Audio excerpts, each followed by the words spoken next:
Anda kembali di Kabar Petang, pemirsa, dan kami akan melanjutkan dialog bersama narasumber. Kami ke Pak Ito. Pak Ito, tadi Anda menyebutkan bahwa 3 DPO tersebut ini juga berdasarkan sejumlah keterangan yang kemudian ini diberikan oleh para terpidana lainnya, begitu ya. Nah, ini apa kemudian, kita ketahui bahwa kemudian ini pembuatan DPO harus juga terdapat sketsa yang dihadirkan untuk memudahkan pencarian, begitu. Nah, ini acuan pihak kepolisian untuk membuat sketsa itu sendiri, apa Pak Ito? Ya, harusnya kan ada data-data yang valid, ya, sehingga kita bisa mendapatkan alamat, bisa mendapatkan foto dan lain sebagainya, dan keluarganya dan lain sebagainya. Ini kan hanya didasarkan kepada keterangan tersangka, Mbak. Jadi menurut saya gini, yang paling tahu untuk kasus ini adalah penyidik awal. Karena kita sekarang kan berspekulasi ya, karena banyak sekali spekulasi. Saya sendiri mengatakan bahwa kalau kita mau menutupi kasus ya, polisi, toh sekarang kita lihat para pelaku itu dihukum maksimal. Ya, jadi kalau sekarang ada pemeriksaan ulang, itu bukan berarti akan membuat kasus baru. Ya, kenapa? Karena upaya hukum yang bisa dilakukan oleh pihak daripada terpidana adalah melalui PK. Silahkan melalui PK.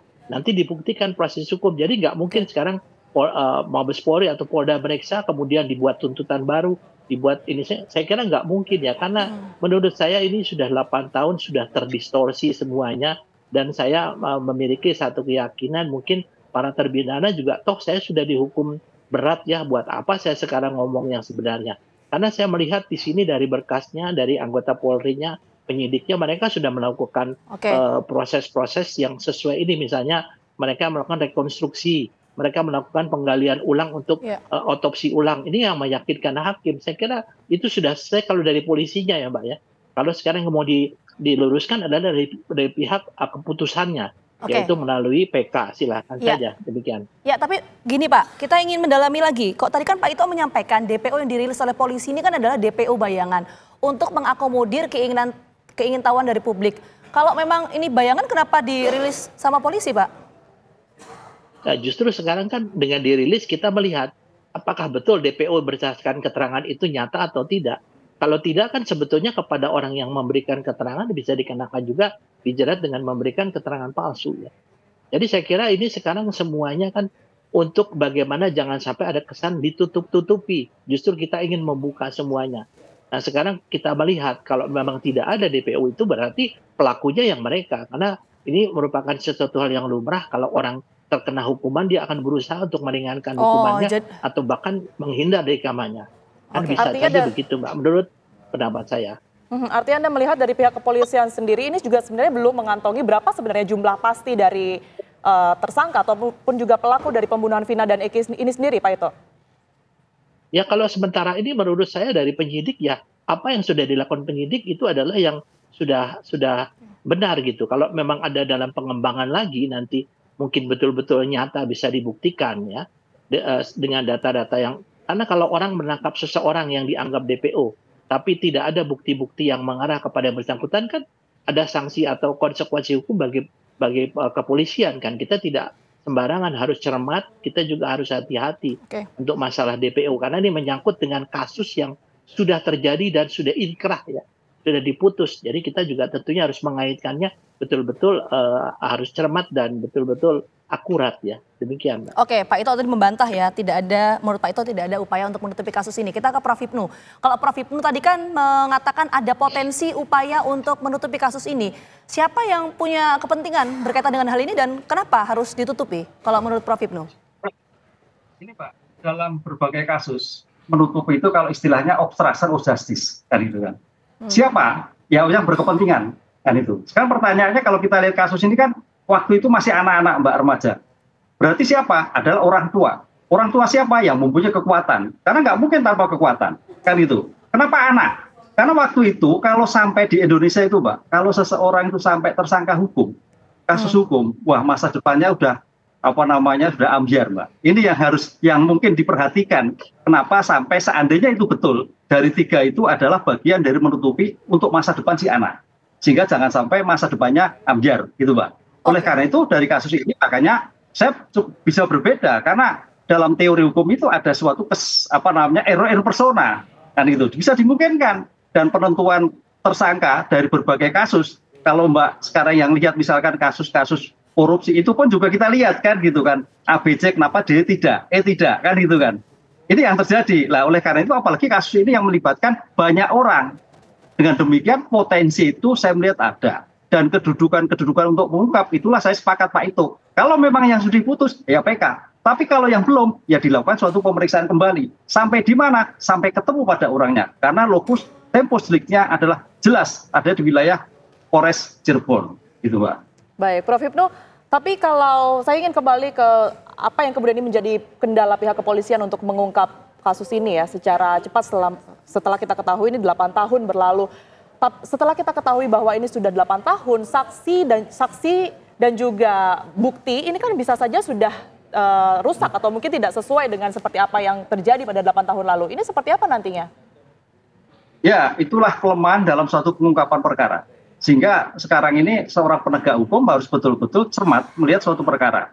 Kelemahan suatu perkara lama akan kesulitan melakukan suatu perkara. Inilah yang terjadi. Oleh karena itu, Pak, kalau kita lihat dalam undang-undang ke depan, kalau sekarang itu kan bukti pertama adalah bukti saksi, ahli. Ke depan RKUHP itu bukan bukti elektronik. Kemampuan elektronik, bukti IT itu menjadi lengkap. Oleh karena itu, kalau memang bukti itu masih kurang, ya cukup lama. Tapi paling tidak kami harapkan Polres tetap langsung progresif, membuka semua file, sehingga dilakukan kalau memang betul ada DPO ya DPO, kalau tidak ya tidak. Begitu Pak. Oke, baik. Prof. Hipnu mungkin singkat sebelum kita ke Pak Ito ya, saya ingin mendalami. Kita mungkin bahasnya kasus ini secara heliviewnya ya, bukan kasusnya Prof. Hipnu. Prof. Hipnu tadi kan menyampaikan bahwa ada potensi pihak-pihak yang ingin menutupi kasus ini, yaitu orang tua dari 3 DPO ini. Itu keyakinannya dari mana, Prof. Hipnu? Keyakinan dari anak Mbak. Jadi saya melihatnya dalam suatu perkara, menutupinya itu bisa misalkan kalau seorang pejabat Mbak ya, kalau kita lihat dalam obstruction of justice, pejabat jangan sampai kena karena reputasinya hancur. Itu yang pertama. Identitasnya belum yang diketahui kedua, Pak, ini 3 DPO anaknya siapa, keluarganya siapa, kan belum dijelaskan secara spesifik. ya, tapi kan potensi itu ada. Kenapa sampai sekarang tidak ketemu kan gitu Mbak? Karena konsep obstruction of justice itu sangat mengganggu lagi suatu peradilan. Kalau seandainya pada saat itu memang ada sengaja, itu suatu luar biasa. Ini pertanyaannya, karena dalam obstruction of justice pasal 21, pasal 28, 21 KUHP itu menentukan semua. Bagaimana jangan sampai seorang menyembunyikan korban, menyembunyikan barang bukti. Ancamannya cukup berat, Mbak. Dan ini biasanya kalau kita lihat orang yang melakukan suatu menyembunyikan, itu dalam rangka potensi untuk kepentingan si pelaku atau calon tersangka. Gitu. Baik, Pak Ito, tadi kalau dari Prof. Hipnu sendiri menyebutkan kan bahwa ini jejak digital dan juga bukti-bukti bisa dibuka kembali begitu untuk mempermudah pencarian 3 DPO ini. Nah sebenarnya kalau dari pihak kepolisian Anda melihat sesulit apa sih melacak begitu ya di jejak digital dan juga bahkan alamat-alamat dari pelaku yang memang sudah mungkin sebelumnya sudah terdata dari saksi-saksi yang pernah dimintai keterangan? Nah, ini menarik Mbak. Kenapa? 3 DPO ini kan pertanyaannya siapa? Sudah dicek ke alamat, ternyata kepala desa aja nggak kenal, nggak tahu orang itu. Kan? Jadi sekarang pertanyaan saya kan DPO ini kan DPO bayangan gitu ya. Bagaimana polisi bisa membuat ilustrasi wajahnya dan sebagainya, kalau sekarang ke-7 orang yang masih di lapas itu sekarang sudah mencabut, mengatakan mereka tidak mengenal 3 orang DPO yang katanya mereka dulu adalah orang-orang itu terlibat. Kan tadi saya sampaikan, kalau saya melakukan satu kejahatan sangat normal kalau saya melempar ke orang lain yang belum tentu ada orang itu gitu supaya saya lebih ringan hukumannya. Kan sekarang kalau kita melihat kenyataan ini sulit. Dari teori apa yang mesti kita buka?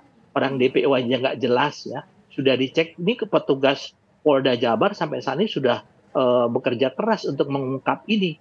Jadi kalau hanya spekulasi DPO-nya, anak pejabat, ada oknum polisi, dari mana gitu kan? Apakah hanya berdasarkan dari orang yang kebetulan kesurupan? Kan nggak mungkin. Kalau di alat bukti itu kan hanya merupakan informasi. Karena keterangan terdakwa ini Pak Prof. Hipnu tahu pasal 184 ayat 1 adalah yang paling lemah kayak. Jadi menurut saya adalah saat ini penentuan 3 orang DPO ini masih kabur Mbak. Jadi kita juga tidak mungkin memaksakan untuk mencari orang-orang yang tidak jelas. Apalagi yang mengatakan bahwa ini adalah DPO 3 orang ini sudah mencabut dan menyatakan tidak mengenal mereka. Oke, baik. Kita menuju ke Prof. Hipnu. Prof. Hipnu, jadi kalau prediksi lah ya, prediksi dari Prof. Hipnu, apakah kasus ini pada akhirnya 3 DPO yang selama ini sudah dirilis oleh pihak kepolisian akan ditangkap atau bagaimana, Prof? Ya, kalau ini merupakan kepentingan masyarakat, pasti bisa menangkap. Cuma pertanyaannya butuh waktu. Karena apa? Kalau kita lihat DPO, ini Polri juga agak sedikit mungkin perlu perhatian. DPO itu harus jelas memang. Pertanyaannya kenapa menyebut DPO masih ragu-ragu. Ini yang menjadikan masyarakat terkecoh, Mbak. Di Perkap itu DPO itu jelas namanya A, B, C, D, dan sebagainya itu bukan. Ini kan masih bayangan. Nah, menggunakan istilah DPO juga hati-hati. Sehingga masyarakat mengingat bahwa DPO itu sudah pasti orangnya. Sehingga kita berpikir jauh bahwa pasti ada yang menunjukkan. Ini yang menjadikan chaos dalam suatu pemberitaan. Itu, Mbak. Dengan demikian hati-hati, ya tersangkanya masih dicari, tapi belum DPO. Kan gitu. Kalau DPO itu identitas, tempat, lokasi jelas. Ini kan tidak.